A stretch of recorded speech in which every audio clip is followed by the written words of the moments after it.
What makes this storm so remarkable is that it's headed to the biggest metro area in the nation. Greater New York is home to 19 million people.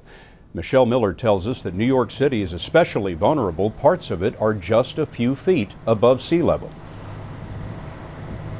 We've known for a very long time that New York City is vulnerable to a hurricane. Parts of lower Manhattan just behind me are only a few feet above sea level, so any storm surge can cause major devastation, especially during high tide. At the Coney Island amusement park, thrill seekers got in some last-minute rides. An evacuation order for this entire area could come tomorrow.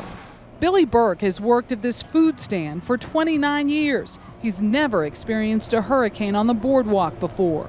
It raises 20 feet. I'm sure this is going to be underwater.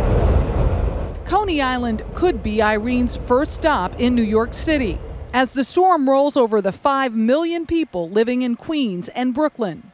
If a Category 2 hurricane hit New York City, it would depend on what time of day and the tide and various other things.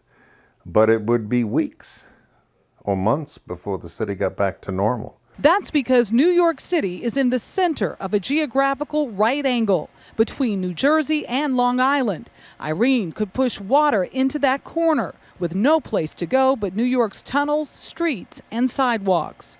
Every 75 years, the Northeast gets a major hurricane. It doesn't take a major hurricane to do major damage. That's the fear in New Jersey. Hurricane Irene is following roughly the same path as Hurricane Donna, which pounded the Jersey shore in 1960. New Jersey officials will consider mandatory evacuations tomorrow. The state's governor has already told vacationers to get away from the beach. If it continues on the current track, from a flooding perspective, this could be a 100-year event.